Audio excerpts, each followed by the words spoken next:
2026 में board examination होंगे 2 times. जी, CBSE की वेबसाइट पे एक सर्कुलर अपडेट हुआ है जिसके अकॉर्डिंग बोर्ड एग्जामिनेशन अब से 2 बार होंगे।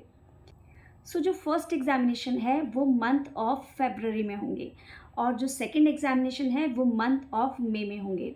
फर्स्ट एग्जामिनेशन का रिजल्ट आपको अप्रैल तक डिक्लेयर कर दिया जाएगा। अब इसका बेनिफिट क्या है और क्या इसकी नीड थी? सो आई थिंक यहाँ पे फ्लेक्सिबिलिटी बहुत ज़्यादा मिल रही है बच्चों को, और दूसरा ये है कि बेस्ट आउट ऑफ 2 का बेनिफिट मिलेगा स्टूडेंट्स को, और तो ये कहीं ना कहीं बच्चों को बेनिफिट दे रहा है। अब कुछ इंपॉर्टेंट पॉइंट्स हैं जो हमें ध्यान में रखने हैं। जो फर्स्ट एग्जामिनेशन है जो कि मंथ ऑफ फेब में होगा, वहाँ पे आपको 3 एग्ज़ाम्स देने होंगे।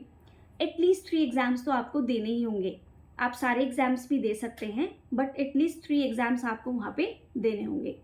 उनमें लाइक आपको मैथ्स, एसएसटी, साइंस और लैंग्वेज में से आपके पास ऑप्शन होंगे। अब जो एग्ज़ामिनेशन आपके मई में है वहाँ पे आप अपने जो रेस्ट एग्ज़ाम्स हैं वो दे सकते हैं। साथ ही आप अपने पेपर के इम्प्रूवमेंट वहाँ पे दे सकते हैं। अगर आपको लगता है फर्स्ट एग्ज़ामिनेशन में किसी पेपर में आपकी परफॉर्मेंस अच्छी नहीं रही है तो आप वहाँ पे सेकंड एग्ज़ामिनेशन के साथ जा सकते हैं। अब मान लीजिए एक ऐसा केस भी अराइज हो गया कि किसी बच्चे ने फर्स्ट एग्जामिनेशन का एक भी पेपर नहीं दिया, इट मीन्स उसने पूरा फर्स्ट एग्जामिनेशन स्किप कर दिया, तो क्या सेकंड एग्जामिनेशन में वो बैठने के लिए एलिजिबल है या सेकंड एग्जामिनेशन में सारे अपने पेपर दे सकता है? यहाँ पे बहुत इंपॉर्टेंट बात ये है कि अगर आप फर्स्ट एग्जामिनेशन में 3 एग्ज़ाम नहीं दे रहे हैं और आपने एक भी एग्ज़ाम नहीं दिया, इट मीन्स आप सेकंड में बैठने के लिए एलिजिबल नहीं हैं। आपको नेक्स्ट ईयर वो एग्ज़ाम्स अपने देने होंगे, यानी आपको 10th रिपीट करनी पड़ेगी या 12th आपको रिपीट करनी पड़ेगी उस केस में।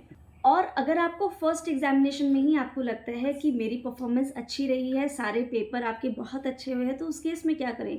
उस केस में आप 11th के साथ जा सकते हैं। आप अपने एडमिशन लीजिए और 11th की स्टडी कंटिन्यू कीजिए। So for more informative videos and more updates, stay tuned and follow me.